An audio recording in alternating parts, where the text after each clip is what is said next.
जलगांव के राजमहल Lakhichand jewellers private limited पर लगा धोखाधड़ी का आरोप भारतीय स्टेट बैंक ने हटा दिया है। बैंक ने इस संबंध में कंपनी को एक आधिकारिक पत्र भेजा है। पूर्व सांसद ईश्वरलाल जैन ने आज जलगांव में पत्रकार परिषद में इसकी जानकारी दी। एसबीआई के धोखाधड़ी जांच समिति ने 13 मई 2020 को हुई अपनी बैठक में आरएल ग्रुप कंपनी के खाते को धोखाधड़ी के रूप में वर्गीकृत किया था। काल आपण भारताने क्रिकेटमध्ये मॅच जिंकून फायनल दिवाळी साजरी केली, तशीच आज मीही दिवाळी साजरी करतो आहे। कारण स्टेट बँकेकडनं जे पत्र आलं आहे फार आशादायी आहे माझ्यासाठी आणि माझ्यावर असलेले आरोप त्यांनी स्वतः मागे घेतलेले आहेत। याचं कारण असं की मी त्यांच्या त्या एकंदर वागण्यामुळे मागच्या 3 वर्षामध्ये अनेक एजन्सीजना तोंड द्यावं लागलं, अनेक त्रास सहन करावे लागले, बदनामी झाली, पेपरमध्ये फोटोसुद्धा छापून करून आले।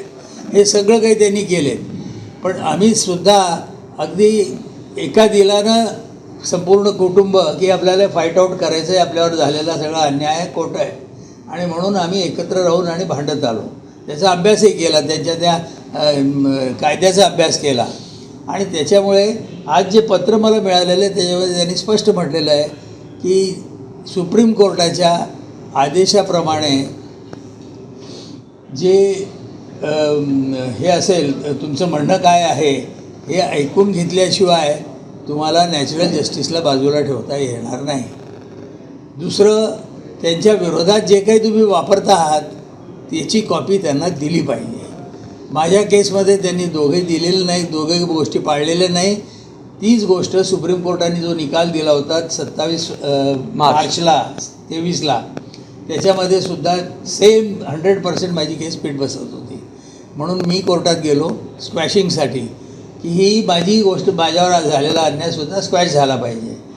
तर आज त्यांनी आपल्या एसबीआयला स्वतःला समजलं की आपण केलं ते चुकीचं आहे आणि म्हणून त्यांनी माझ्यावर लावलेला जे फ्रॉडुलंट अकाउंटचा टॅग आहे तो त्यांनी काढून टाकलेला आहे। माझे अकाउंट कोणतेही फ्रॉडुलंट नाही आहे, मी फ्रॉड केलेलं नाही हे त्यांनी मान्य केलेलं आहे। कोटी रुपयाचा फ्रॉड जो होता तो बँकेने केला होता। आता ज्या केसेस आहेत त्यांनी कंप्लेंट केली कोणाकडे, CBIकडे।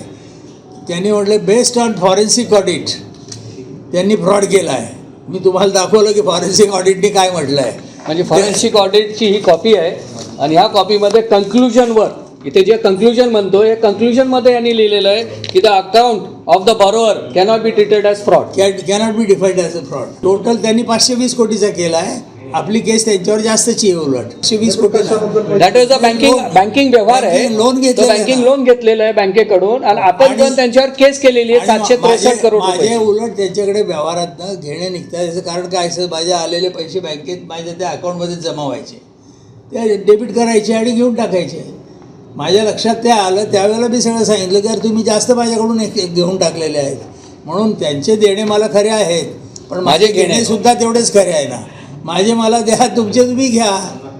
हे आजची जी पत्रकार परिषद आहे ते विशेष म्हणजे removal of existing fraud classification आणि त्यांनी एसबीआयने ही मान्य केलं आहे की आम्ही तुम्हाला फ्रॉड डिक्लेअर केलं होतं आणि हे आम्ही फ्रॉड डिक्लेरेशन रिमूव्हल काढतोय।